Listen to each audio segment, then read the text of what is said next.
2016வது ஆண்டில் கடந்த 3 வருஷத்திற்கு முன்னால் ஊர் ஜமாத்திடம் ஒப்படைக்கப்பட்டு இன்றைக்கு இந்த ஊரினுடைய மதரசாவாக நவீன கல்விகளை உள்ளடக்கி இந்த மதரசா வெற்றி நடை போடுகிறது. பாரம்பரியம் மிக்க மதரசா ரஹ்மானியா என்று இங்கே பேசியவர்கள் எல்லாம் சொன்னார்கள். நாடறிந்த இன்றைக்கு இருக்கிற மூத்த ஆலிம்கள் எல்லாம் இந்த மதரசாவினுடைய மாணவர்கள். எங்களுக்கெல்லாம் உஸ்தாதாக இருக்கக்கூடிய கண்ணியத்திற்குரிய PSP ஹஜரத் அவர்கள் திறப்பு விழாவின் போது வந்து நமக்கு கட்டடத்தை திறந்து வைத்தவர்கள். சுமார் 80 வயதை கடந்து வாழ்ந்து கொண்டிருக்கிற அல்லாஹ் அவரின் ஆயிலை நீட்டி வைப்பானா. அவர்களெல்லாம் பொட்டியை தூக்கி தலையில வைத்துக் கொண்டு காலார நடந்து கிளியனூருக்கு பஸ் இல்லாத காலத்தில் நாங்கள் அப்படி வந்து ஓதினோம் என்று எங்களுக்கு சொல்லுவார்கள். உங்களுக்கு ஒரு தகவல் சொன்னால் ஆச்சரியமாக இருக்கும். இன்றைக்கும் கூட வேலூர் பாக்கியாத்து சாலிஹாத் அரபிக் கல்லூரியினுடைய நாட்டிலேயே தென்னகத்திற்கு அது தாய் கல்லூரி என்று சொல்லுகிறோம்.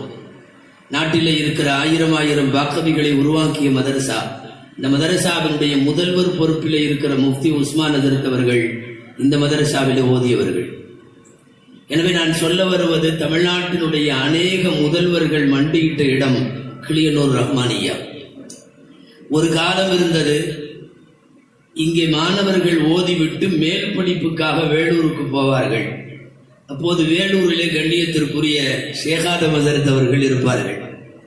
ஷேகாதம் ஹஜரத் அவர்கள் இங்கே ஓதிவிட்டு வரக்கூடிய மாணவர்களை பரீட்சை கேட்பார்கள். காரணம், வேலூரிலே யார் ஓத போனாலும் அடுத்த ஜும்ரால சேர முடியாது. எங்கிருந்தாவது 3 முடிச்சுட்டு போனா 4க்கு சேரணும்னா முடியாது. 3ல தான் திரும்பி இறக்கி போடுவாங்க. எல்லா கல்லூரிகளின் கிரேடும் அந்த மதரசாவின் கிரேடை விட ஒரு படி கீழேன்னு வச்சு 5க்கு போனாருன்னா 4ல போடுவாங்க, 4க்கு போனாருன்னா 3ல போடுவாங்க. ஆனால் கிளியனூரில் இருந்து போனால் ஹமீத் ஹஜரத்துடைய மாணவர் என்று சொல்லிவிட்டால் அவர்களுக்கு பரீட்சையே இல்லை. விரும்பிய ஜும்ராவிலே அவர்கள் சேர்ந்து கொள்ளலாம். அந்த மாதிரி சேர்ந்தவர்கள் நிறைய பேர். முதல் வருஷம் ஷேகாதம் ஹஜரத் அவர்கள் 3 மாணவர்களை பரீட்சை கேட்டிருக்கிறார்கள். 3 மாணவர்களும் இங்கே கிளியனூரிலே ஹமீத் ஹஜரத்திடம் ஓதிவிட்டு போனவர்கள். அப்ப 3 பேரையும் பரீட்சை கேட்டு விட்டு அப்போது கேட்டார்களாம், நீங்க எங்கிருந்து ஓதிட்டு வர்றீங்க? நாங்க கிளியனூருங்கிற கிராமத்துல ஓதணும். யாரு ஓதி கொடுத்தா? அப்துல் ஹமீத் ஹஜரத் நூரி அவர்கள், புதக்குடியில பட்டம் பெற்ற ஹஜரத் அவர்கள் அப்படின்னு சொல்லியிருக்கிறாங்க. சொன்ன உடனே உங்களுக்கு மதிப்பெண் போட வேண்டிய அவசியம் இல்லை, நீங்கள் விரும்பிய ஜும்ராவிலே சேரலாம் என்று சொல்லி அந்த இதுவரைக்கும் இறக்கி போடுதல் என்கிற ரெக்கார்டு உடைந்தது கிளியனூர் மாணவர்களால். அந்த அளவிற்கு ஒரு காலத்தில் கல்வி பக்குவம், பாடத்திலே தேர்ச்சி, கிதாபுகளை கையாளுகிற விஷயத்திலே ஆற்றல், இதுவெல்லாம் இந்த புனித பூமியில இருந்து தரப்பட்டது. இப்படி ஒரு விசாலமான காற்றோட்டமான வடிவமைப்பில் மிக அதிகமான டவுன்ஷிப்பாக இல்லாமல் சிந்தனைகளை கிதாபுகளுக்குள்ளேயே கட்டி வைக்கிற அற்புதமான ஒரு கடைக்கூடமாக 60 ஆண்டு காலங்களை ரஹ்மானியா கடந்திருக்கிறது. இப்போது கால ஓட்டத்திற்கு ஏற்ப ஆங்கில கல்வி தேவை, நவீன உலகத்திற்கு ஈடு கொடுக்கிற புதிய தலைமுறை உலமாக்களை உருவாக்கியாக வேண்டும் என்கிற நிர்பந்தத்தின் அடிப்படையில் 2016ஆம் ஆண்டு நீண்ட நாட்களாகவே நாங்கள் ஆலோசித்துக் கொண்டிருந்த சகோதரர் காமில் அவர்கள், அதேபோல டாக்டர் காஜா கே மஜீத் சாஹிப் அவர்கள் நீண்ட ஆலோசனைக்கு பின்னால் இப்படி ஒரு கல்வி திட்டத்தில் மீண்டும் புதுப்பொலிவோடு ரஹ்மானியா வர வேண்டும் என்கிற அடிப்படையில் துவங்கப்பட்டு இன்றைக்கு வந்திருக்கிறது. உங்கள் ஊரில் தான் எல்லா கொடையும் கொடுத்தீர்கள், சந்தேகமில்லை. ஆனால் திரும்ப திரும்ப ஒரு கேள்வி என் மனசுக்குள்ளே வருகிறது. கிளியனூரை சொந்த ஊராக கொண்ட எத்தனை ஆலிம்கள் இங்கே ஓதி இருக்கிறீர்கள்? தெரிஞ்சுக்கிறதுக்காக கேட்கிறேன். எத்தனை ஹாபிஸ் அல்லது எத்தனை ஆலிம் அவங்க நேட்டிவ் பிளேஸ் கிளியனூர்? யாரு? ஜமால் அவரு வேற ஒண்ணு பாபு பாபு பையா. நான் எதற்கு கேட்கிறேன்? இருக்கட்டும். ஆக நீங்க சொல்றதுல இருந்தே தெரியுது 1 2. ஒன்னோ ரெண்டோ. 1959 இருந்து பட்டமளிப்பு விழாக்கள் 2009 வரை நடந்திருக்கிறது. இதுவரை ரஹ்மானிகளாக வெளியே போயிருக்கிற ரஹ்மானிகள் 176 பேர். கொஞ்சம் கவனத்தில் வைங்க. 176 பேரை தமிழ்நாட்டிற்கும் தமிழ் கடந்து பல்வேறு திரைக்கடல் தாண்டி நிறைய நாடுகள் வரை பணியாற்றுவதற்கு 176 ரஹ்மானிகளை தந்திருக்கிற கிளியனூர் அது தனக்கென்று ரஹ்மானிகளை வைக்கவில்லை. நான் லால்பேட்டை மதரசாவை பார்க்கிறேன். பெரிய மதரசா நடக்கிறது. அந்த ஊரில் அநேகம் பேர் ஆலிம்கள் லால்பேட்டையை சொந்த ஊராக கொண்டவர்கள். கீழக்கரையில் மதரசா நடக்கிறது, காயல்பட்டினத்தில் மதரசா நடக்கிறது, மேலப்பாளையத்தில் மதரசா நடக்கிறது. ஆனால் அங்கெல்லாம் அந்த ஊர்க்காரர்கள் தான் அதிகம் ஆலிம்கள். நீங்க மேலப்பாளையத்தில் அதற்கு ஊர்ல போய் பார்த்தீங்கன்னா வீட்டுக்கு வீடு ஆலிமாக இருப்பார்கள், ஆஃபிதாக இருப்பார்கள். அப்போ மதரசா இருக்கிற இடமெல்லாம் அந்த ஊர் மக்கள் அதிகம் ஓதி பட்டம் வாங்கி இருக்கிறார்கள். ஆனா இதுல விதிவிலக்காக இருக்கிறது கிளியனூர். 60 வருஷ பாரம்பரியம் கொண்ட ஒரு மதரசாவில் உங்களூர் பிள்ளைகள் ஏன் ஓதவில்லை என்கிற கேள்வியை நான் இந்த முப்பெரும் விழாவிலே உங்களிடத்தில் வைத்தே ஆக வேண்டும். குறிப்பாக தாய்மார்களிடத்தில் வைத்தே ஆக வேண்டும். காரணம், தன் பிள்ளையை ஆலிமாக்கி ஹாஃபிதாக்கி அழகு பார்க்கிற ஆசை ஆண்களை விட பெண்களுக்கு உண்டு. அதனால் உங்களுக்கு முன்னாலே சொல்ல வேண்டும். நான் எளிமையான உதாரணத்தோடு சொன்னால் உங்களுக்கு இன்னும் நன்றாக புரியும். 80,000 லிட்டர் பெட்ரோல் ஏத்திட்டு ஒரு டேங்கர் லாரி போகுது. பெட்ரோல் லாரி இல்லையா, பெட்ரோல் லாரி.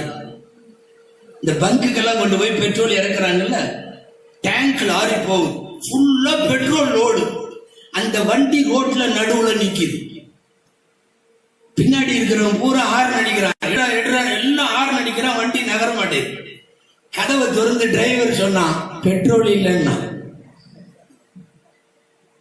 வண்டி ஃபுல்லா பின்னாடி டேங்க்ல பெட்ரோல், எல்லா பங்குகளுக்கும் கொண்டு போய் பெட்ரோல் ஊத்த போகுது. ஆனா அந்த வண்டி நகருக்கு பெட்ரோல் இல்லை. கிளியனூரில இருந்து 100கணக்கான பேர் உடமுடுக்க போகிறார்கள். சொந்த ஊர்ல அலிம்சா இல்ல. இது ஒரு வித்தியாசமான முரண்பாடு அல்லவா? உங்கள் ஊரிலே ஏன் ஹாஃபிஸ் இல்லை, உங்கள் ஊரிலே ஏன் ஆலிம் இல்லை? இந்த கேள்வி நாம் கேட்டே ஆக வேண்டும். தாய்மார்கள் நிறைய வந்திருக்கிறார்கள். நேற்றைக்குன்னா இரவில தாய்மார்களுடைய கூட்டம் கட்டுக்கடங்காத கூட்டம். என்னிடத்தில் இங்க இருக்கிற உஸ்தாத்மார்கள் எல்லாம் சொன்னாங்க, ஹஜ்ரத் பொம்பளைய கூட்டம் ரொம்ப பயங்கரம் ஹஜ்ரத். நான் ஒரு வார்த்தை சொன்னேன், ஞாயிற்றுக்கிழமை நைட்டு வச்சிருக்கிற கொஞ்சம் வேற நாள்ல வச்சு பாரு, வரமாட்டாங்க. காரணம் மெகா சீரியல் அங்க இருக்கு. நெடுந்தொடர் சீரியல்களை விட்டுட்டு எல்லாம் வரமாட்டாங்க. சண்டே லீவு, அதனால வந்திருக்கிறாங்க. திங்கள் முதல்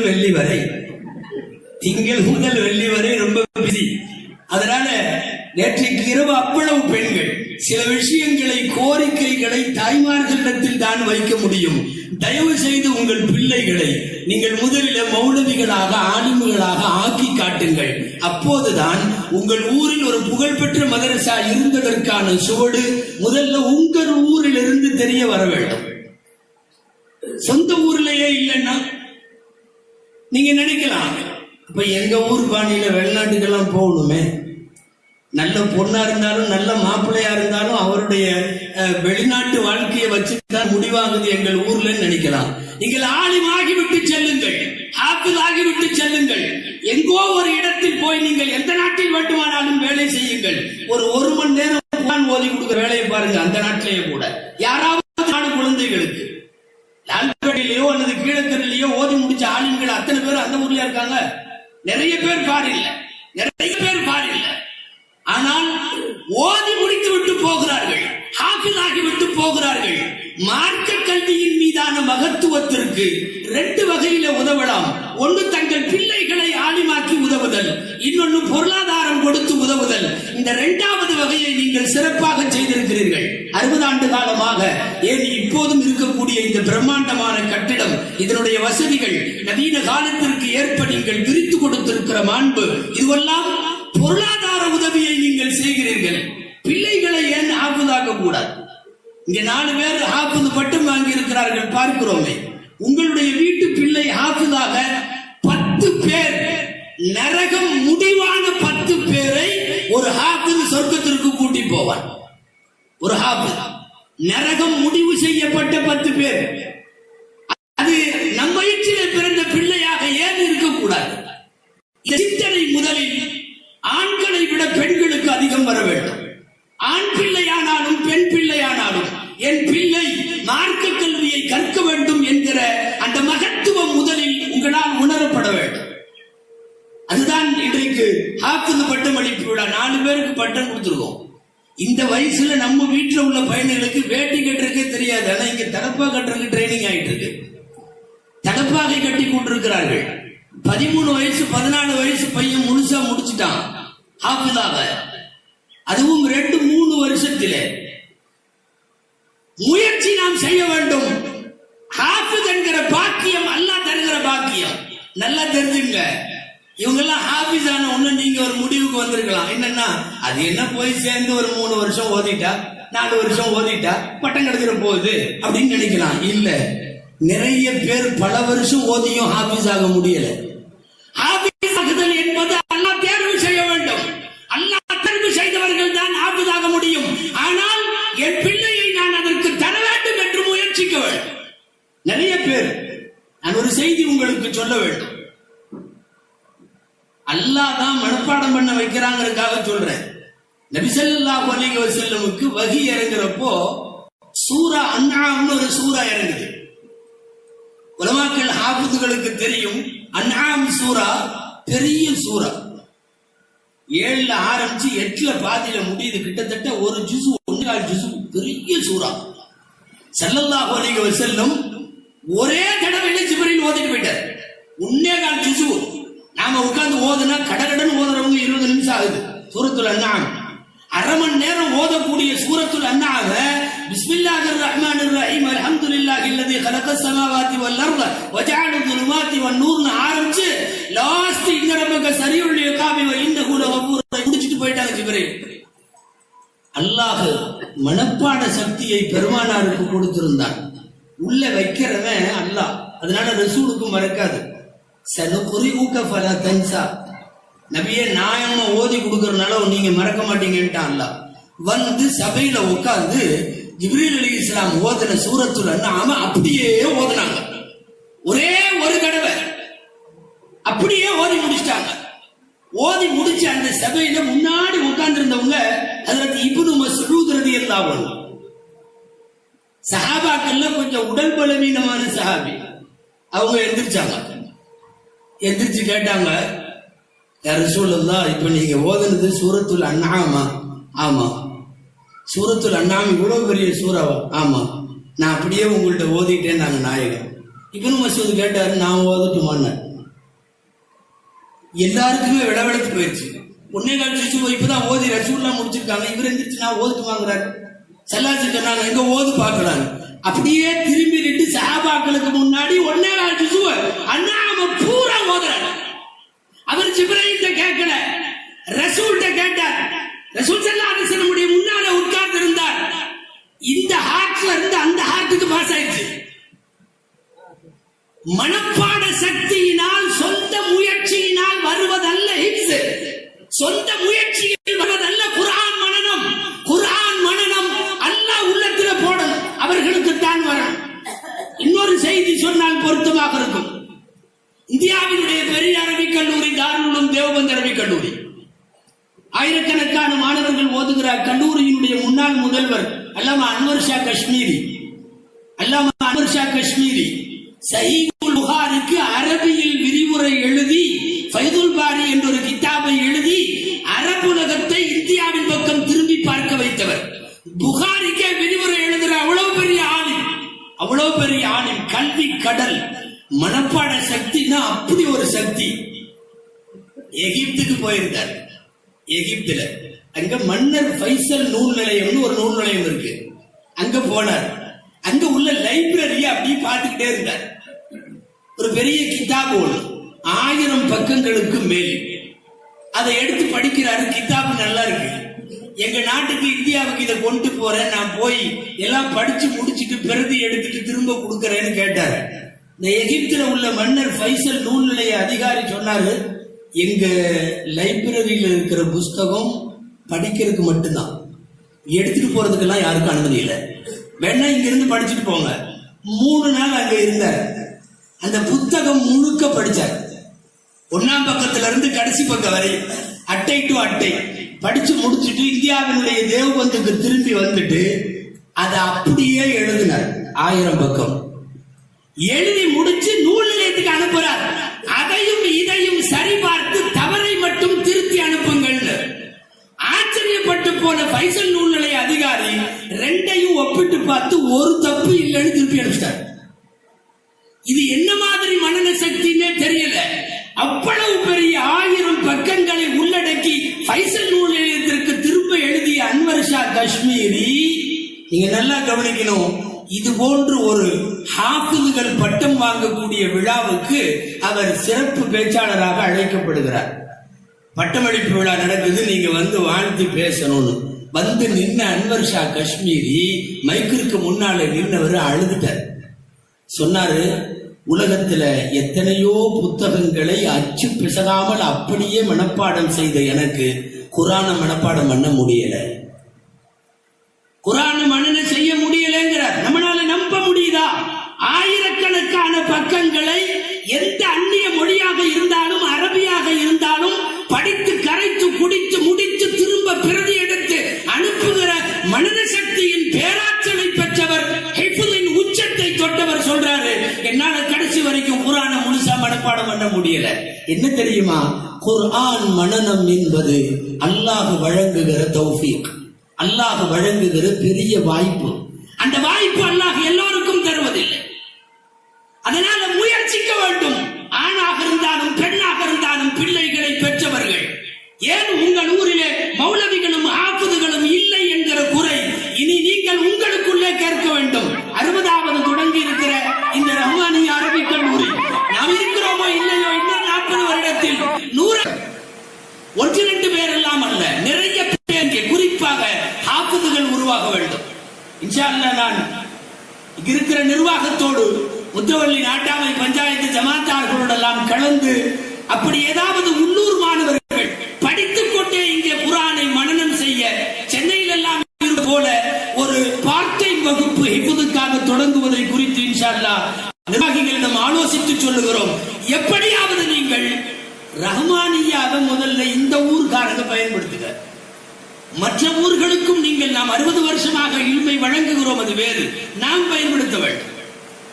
புள்ளைய ஹாஃபிஸாக்க வைக்கிறதுக்கு தாய்மார்களுக்கு சொல்ற பெரிய கஷ்டம் எல்லாம் ஒன்றுனா, நீங்கள் கர்ப்பம் கன்சீவான நாளில இருந்து குர்ஆன் ஓத ஆரம்பிங்க.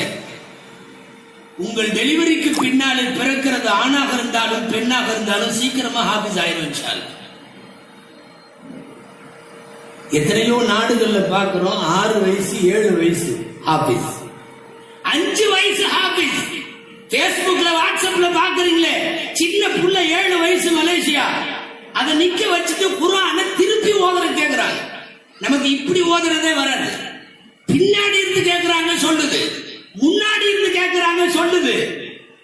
திருக்குர்ஆனை ஓத போட்டு விட்டு குழந்தை பேசாமல் இருக்கிறது, ஆஃப் பண்ணால் குழந்தை அழுகிறது. எத்தனை வீடியோக்கள் பார்க்கிறோம். இந்தோனேஷியாவிலே 4.5 வயசு சிறுமி, இந்த உலகத்தினுடைய மிகச்சிறிய வயது ஹாஃபிஸ் என்கிற பட்டத்தை சமீபத்தில் கொடுத்தாங்களே ஜித்தாவிலே வைத்து, 4.5 வயசு. 4.5 வயசுல 6 வயசுல ஒரு பெண்ணுக்கு குர்ஆன் ஓதுகிற சக்தியும் மனன சக்தியும் எப்படி வரும்? ஒன்றும் இல்ல. நீங்கள் கூப்பிட்டு அந்த பேரண்ட்ஸை கேட்பாருங்க. கர்ப்பம் தரித்த நாளிலே இருந்து குர்ஆனும் கையுமாக இருக்கிற தாய்மார்களுக்கு பிறக்கிற குழந்தைகள் சர்வ சாதாரணமாக குர்ஆனை ஓதிவிடும், மனனமாகிவிடும். இப்ப பிறக்கிற குழந்தை பூரா நல்லா பாட்டு பாடுதுன்னா அப்ப நீங்களா முடிவு பண்ணிக்க வேண்டியதான்.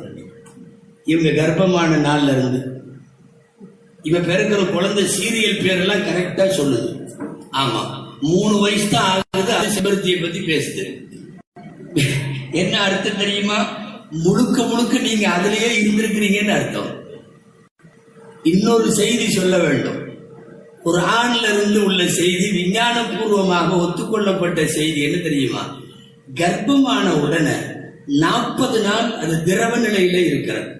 2வது 40 நாள் சற்றே கெட்டியாக இரத்த கட்டியாக மாறுகிறது. 3வது 40 நாள் தான் பிண்ட நிலைக்கு வருகிறது. இதுவரைக்கும் ரூஹு கிடையாது. இதுவரைக்கும் ரூகு வராது. 120 நாள் வரைக்கும் வேணா நீங்க ஒரு நாள் முன்னாடி 119வது நாள் மனைவியினுடைய வயிற்றில காது வைத்து கேளுங்கள், சத்தம் வராது, துடிப்பு சத்தம் வராது. 120வது நாள்ல இருந்து துடிப்பு சத்தம் கேட்கும். 340 நாள் ஸ்டேஜ் கடந்துருதல்ல, 120வது நாள் ரூகு வருதா இல்லையா? துடிக்க ஆரம்பித்தவுடன் ஒரு குழந்தைக்கு முதலில் வேலை செய்வது எது தெரியுமா? காதுதான். கண்ணு பார்க்காது, வாய் பேசாது, கைகால் ஆடாது. எந்த உறுப்பும் அதற்கே உரித்தான தன்னுடைய வேலையை துவங்குவதற்கு முன்னால் முதல்ல குழந்தைக்கு வேலை செய்யறது காது. அதனால தான் சொல்றோம், 120வது நாளிலே இருந்து நீங்கள் குர்ஆனை துவங்கினால் அந்த குழந்தையை எவ்வளவு சின்ன வயசுலையும் ஹாஃபிஸ் ஆக்க முடியும். எனவே ஹாஃபிஸ் ஆக்குகிற, ஆலிமாக்குகின்ற அந்த ஆர்வம் இங்கே வந்தாக வேண்டும். குறிப்பாக அந்த ஆர்வத்தை நான் தாய்மார்களிடத்தில் முன்வைக்கிறேன். 1:30க்குள்ளாக விழாவை முடிக்க வேண்டிய சூழல் இருப்பதால் நீண்ட நேரம் இங்கே பேசுவதற்கு சூழ்நிலை இல்லை. ஹாஃபிஸ் பட்டமளிப்பு விழாவும் 60வது பட்டமளிப்பு விழாவும் நான் முக்கியமாய் சொல்ல வேண்டும்.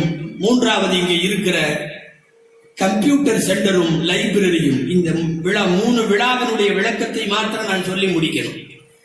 எல்லா கம்ப்யூட்டர்களையும் இங்கே கேட்ட போது வாங்கி அன்பளிப்பு செய்த நம்முடைய சகோதரர் சிங்கப்பூர் சலாஹுதீன் அவர்கள் இங்கே அவர்களுடைய தகப்பனார் அமர்ந்திருக்கிறார்கள். லைப்ரரிக்காக வேண்டி உள்ள பர்னிச்சர்களை எல்லாம் கொடுத்து, கம்ப்யூட்டர்களை எல்லாம் கொடுத்து மிகப்பெரிய உதவிகளை இந்த ஊர் மக்கள் செய்திருக்கிறீர்கள். ஒரு பெரிய சதபத்துன் ஜாரியா. லைப்ரரிக்கான கிதாபுகள் பல லட்சம் ரூபாய் செலவில் வாங்க வேண்டும் என்று முடிவெடுத்த போது அவைகள் அத்தனையும் வாங்கி கொடுக்கிற பொறுப்பை ஏற்றுக்கொண்ட KPS ஜின்னா அவர்கள் சகோதரர், அல்லாஹ் அவர்களுக்கு பரக்கத்தை தருவானாக. பொதுவா உங்களுக்கு ஒண்ணு சொல்லணும், இந்த நாட்டில் இருக்கிற லைப்ரரிகள்லயே எங்கேயும் கிடைக்காத சில அரிதான கிதாபுகள் இங்கதான் இருக்குது. கிளியனூர் ரஹ்மானியாவிலே இருக்கிறது. பின்னால மதரசாவை துவங்கிய நிறைய மதரசாக்கள் அந்த கிதாபெல்லாம் இல்லை. இங்கே நாங்கள் வருகிற போதெல்லாம் லைப்ரரியை பார்த்து பார்த்து தான் பிரமித்து போவோம். காரணம், அச்சிலே இல்ல, பிரிண்ட்ல இல்ல, யாரும் தொகுத்தும் வைக்கல, கிடைக்கிறதும் இல்ல. அந்த கிதாபெல்லாம் இருக்கிறது. அந்த பழைய கிதாபை எல்லாம் இப்போது இருக்கிற இந்த மதரசாவினுடைய நிர்வாகம் சிரத்தை எடுத்து தனியாக பைண்டிங் என்று ஒரு ஆள் அமர்த்தி அவர் அத்தனை கிதாபை, ஏன்னா சில கண்டிஷன் சீரியஸா இருக்கு, இப்படி திருப்பினா உடையுது, பேப்பரு கிளியறது வேற, உடையிறது வேற, இது உடையுது. அவ்வளவு பழமையான கிதாபுகளை கூட பைண்டிங் செய்து ஹமீதுதரத் அவர்களுடைய காலத்தில் என்னென்ன கிதாபுகள் எல்லாம் பொக்கிஷமாக இந்த மதரசாவிற்கு கிடைத்ததோ அதையெல்லாம் ஒரு புதிய நேர்த்தியோடு தயார் செய்து அடுக்கிவிட்டோம். அதற்கு பின்னாலே புதிய கிதாபுகள் நிறைய வேண்டும். தப்சீர் ஹதீசுகள் எல்லாம் ஒரு 3-4 லட்சம் ரூபாய்க்கு மேலுள்ள கிதாபுகள் மதீனாவிலே வாங்குவதற்கு நான் எழுதி கொடுத்தேன். ஜின்னாபாய் அவர்கள் மூலமாக இன்றைக்கு அந்த கிதாபுகளும் அவர்களுடைய அன்பளிப்பாக கிதாபுகள் மதீனாவிலிருந்து வந்து கொண்டிருக்கிறது. இங்க இருக்கிற யூபியினுடைய தேவ்பந்த், சஹாரன்பூர் போன்ற இடங்களுக்கு சென்று இந்த நாட்டினுடைய பிரிண்டுகளை எல்லாம் சுமார் 3 லட்சம் ரூபாய் அளவுக்கு கிதாபுகளை நாங்கள் வாங்கி வந்து அதையும் வைத்திருக்கிறோம். சொல்ல போனால் ஒரு பிரம்மாண்டமான லைப்ரரியாக இன்றைக்கு உருவாகி இருக்கிறது. நம்முடைய ஜின்னா சகோதரர் போன்றவர்கள், சலாஹுத்தீன் போன்றவர்கள், இன்னமும் எனக்கு நிறைய பேர் தெரியாது, யாரும் கோபித்துக் கொள்ள வேண்டாம். இந்த ஊரில் இருக்கிற நிறைய பேர் வாரி வழங்கி ஒரு பிரம்மாண்டமான நூலகத்தை, இன்றைக்கு கம்ப்யூட்டர் சென்டரை, இதையெல்லாம் வைத்திருக்கிறோம். உங்களுடைய முக்கியமான வேலை, நீங்கள் உதவிகள் நிறைய செய்து விட்டீர்கள். இனி தயவு செய்து உங்கள் பிள்ளைகளை இந்த மதரசாவிற்கு தாருங்கள். கிளியனூரை சார்ந்த மாணவர்கள் ஓத வேண்டும். வேண்டுமென்றால் அவர்களுக்கு உள்ளூருக்காக சில கல்லூரிகளில் சில சலுகைகள் தரப்படுவது உண்டு. அந்த சலுகைகளை கூட தரலாம். மொத்தத்தில் இந்த ஊர்க்காரர்கள் ரஹ்மானிகளாக மிளிர வேண்டும் என்கிற நல்ல வேண்டுகோளை உங்களுக்கு முன்னாலே வைத்து இன்ஷா அல்லாஹ் சிறப்பாக மதரசா நடைபெறுவதற்கு உங்களுடைய பொருளுதவி, உங்களுடைய துஆ, உங்களுடைய பிள்ளைகளை அனுப்புவதன் மூலம் கல்வியின் ஊக்கம் அனைத்தையும் தருமாறு உங்களிடத்திலே அன்போடு கேட்டுக்கொண்டு, மதரசாவின் பணிகள் சிறக்கவும், இங்குள்ள கல்வி தரம் உயரவும், இதற்காக உதவுகின்ற அத்தனை பேரும் சிறப்பாக செழிப்பாக வாழ்க்கை பெறவும் நீங்கள் துஆ செய்யுங்கள். அல்லாஹ் நம்முடைய பிரார்த்தனைகளை அங்கீகரிப்பானாக. யாரெல்லாம் இந்த மதரசாவை 1958 முதல் 2019 ஹிஜ்ரி 1440 வரைக்கும் ஒரு துரும்பை கிள்ளி போட்டிருந்தாலும் யா அல்லாஹ் அவர்களுக்கு நிறைவான கூலியை தருவாயாக. அதிலே எத்தனை பேர் மருகுமானார்களோ அத்தனை பேருடைய கபர்களையும் யா அல்லாஹ் சுவன பூஞ்சோலையாக ஆக்கி தருவாயாக. இந்த மதரசாவை இன்றைக்கும் நிர்வகித்துக் கொண்டிருக்கக்கூடிய இந்த பெருமக்களுக்கு இதை பிரமாண்டமான முறையில் மேலும் கொண்டு வருவதற்கான மன ஊக்கத்தை, வலிமையை யா அல்லாஹ் நீ தந்தருள்வாயாக என்று எல்லாம் வல்ல அல்லாஹ்விடத்திலே வேண்டி பிரார்த்தித்தவனாக இந்த நல்ல வாய்ப்பிற்கு நன்றி கூறி விடை பெறுவதற்கு முன்னால், நிகழ்ச்சி முடிந்தவுடன் தான் இஷா தொழுகை, ஒரு 10 நிமிடம் மட்டும் நீங்கள் அப்படியே இருக்க வேண்டும், கலையாமல். இங்கே காலையில் மாணவர்கள் பேசினார்கள். அரபியில ஒருவர், ஆங்கிலத்தில் ஒருவர், தமிழில ஒருவர். ரொம்ப சிறப்பாக பேசினார்களா? தாராளமாக பேசினார்கள். ரொம்ப சிம்பிளா இப்படி சொல்லலாம், இங்க உட்கார்ந்து இருக்கிற உங்களை யாரையாவது மேடைக்கு கூப்பிட்டா நீங்க பேச முடியாத அளவுக்கு அவங்க பேசினாங்க. நிறைய பேர் சொல்றது உண்டு, இந்த பசங்க பேசுறப்போ அதை ஊக்குவிக்காத மாதிரி உட்கார்ந்துருப்பாங்க. நல்லா தெரிஞ்சுக்கணும், இத்தினூன்னு பசங்க அவங்களுக்கு சொல்லி கொடுத்ததை மைக்குக்கு முன்னாடி இந்த கூட்டத்துக்கு முன்னாடி வந்து நின்று அவங்க பேசுறதுங்கிறதே பெரிய விஷயம். சில பேர் பெரிய ஆளுங்க இங்க உங்களுக்குள்ள உட்கார்ந்துருக்கிறவங்களை திடீர்னு ஒருத்தரை கூப்பிட்டு ஒரு வரவேற்புரைன்னு போட்டோன்னு வைங்களேன், இங்க எல்லாமே நடுங்கும். சும்மா சின்னதா ஒரு செய்தி சொல்றேன். ஊட்டியில ஒரு விழா, ஊட்டி எங்க ஊர் பக்கம், கடுமையான குளிர் தேசம். அங்க ஒரு விழாவில் ஒரு ஆளை வரவேற்புரைன்னு போட்டாங்க. அவரு படிச்சு டிப்டாப் கோட்டு சூட் எல்லாம் போட்டிருக்காரு. வானான்னாரு, போட்டுவிட்டு கூப்பிட்டாங்க வரவேற்புரை. அவர் கையில ஒரு நோட்டீஸ் வேற இருக்கு, இப்படி வச்சுக்கிட்டாரு. வரவேற்புரைக்கு வந்து நின்றா நோட்டீஸ் நடுங்குது, கை நடுங்குது, மைக்கு நடுங்குது, மேடை நடுங்குது. ஊட்டி குளிர்ல அவருக்கு வேக்குது, வேத்து வேத்து விடுவது. என்ன பண்ணாரு தெரியுமா? அவர்களே, அஜித் அவர்களே, சிறப்பு விருந்தினர்களே, உங்களை எல்லாம் வருக வருக வருக வருக என வர வர வேக்கிறேன். வரவேற்கிறேன்னு சொல்லாம வர வர வேக்கிறேன்னு உண்மையாலுமே வேத்து உழவுது. பெரியவர்கள் கூட மேடைகளிலே பேசிவிட முடியாது. ஒரு 13 வயசு பையன் இங்க வந்து அவன் மனப்பாடம் செய்த குர்ஆன் ஹதீஸை ஒப்புவித்தால் என்றால் ஊக்குவித்தாக வேண்டும். அவர்களுக்கு அந்த ஊக்குவிப்பு பரிசு வழங்கப்படுகிறது. மாணவர் அபூ தல்ஹா கடலங்குடி, பாண்டிச்சேரி நிசாமுத்தீன் ஆங்கிலத்தில் பேசியவர், தமிழிலே பேசிய முஷரப் அன்வர் பாண்டிச்சேரி, அரபியில பேசிய அபூ தல்ஹா. 3 மாணவர்களுக்கும் நம்முடைய ஃபத்தாபாய் அவர்கள் வழங்குவார்கள்.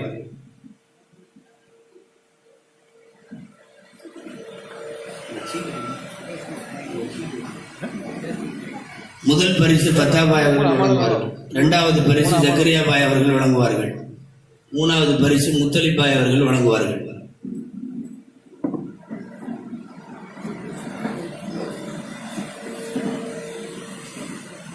ஜக்கரியா பாய்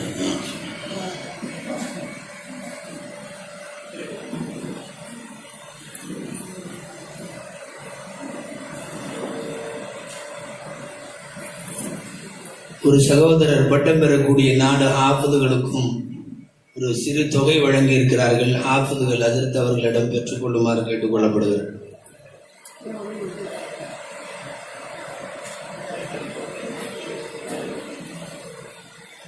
காரை முபாரக் அவர்கள்.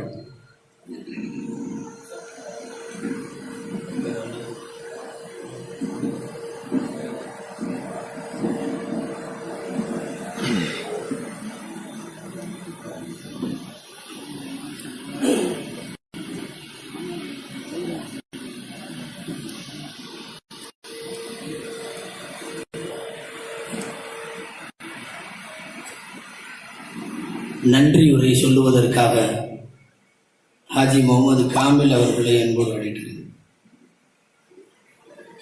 நன்றி உரைக்கு பின்னால் ஹஜரத் அவர்களுடைய துவாவிற்கு பின்னாலே இன்ஷா அல்லாஹ் தொழுகையின் நேரம் அறிவிக்கப்படும். எல்லோருக்குமான உணவு ஏற்பாடு செய்யப்பட்டிருக்கிறது. தொழுகையின் நேரம் அறிவித்ததற்கு பிறகு களையுமாறு கேட்டுக்கொள்ளப்படுகிறது. அதுவரை சற்றே அமைதியோடு இருங்கள்.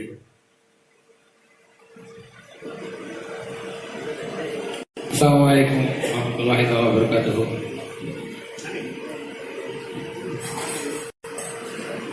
எல்லா இடங்களிலும் ஹாஃபிதோ அல்லது மௌலவியோ பட்டம் பெறக்கூடிய மாணவர்களுக்கு பரிசுகள் வழங்குவார்கள். இங்கும் சில கிளிநூரை சார்ந்த அன்பர்கள், ஒரு அன்பர் கை கடிகாரம், ஒரு அன்பர் ஹாட் பாக்ஸ், ஒரு அன்பர் தூக்குவாளி, ஒரு அன்பர் சில்வர் பாத்திரம், ஒரு அன்பர் சில்வர் டப்பா, இவைகளெல்லாம் வழங்கி இருக்கிறார்கள். நிறைய பிரைஸ் கிடைக்குதேன்னு தாய்மார்கள் நினைக்க வேணாம். சில மதரசாக்கள்ல லிஸ்ட் படிக்கிறதுக்கே 15 நிமிஷம் ஆகும்.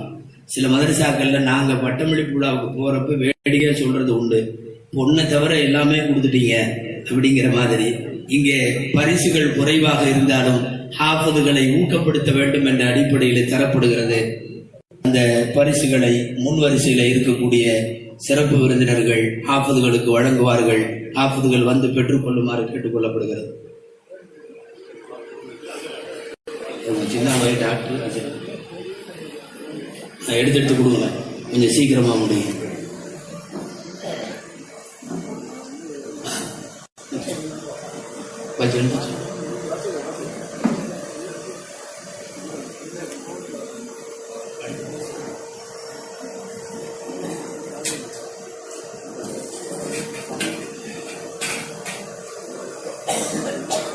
ஆளுக்கு ஒரு தூக்குவாளி வேணும்.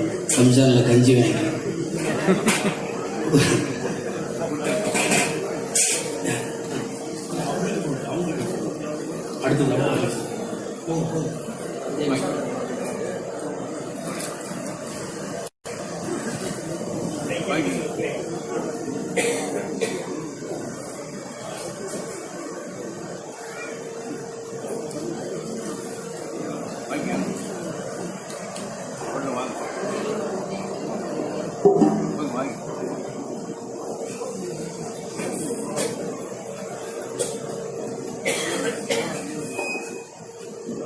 நீங்களே கொடுத்துருங்க, எல்லாம் கொடுத்துருங்க. அது நீங்க கொடுத்துருங்க.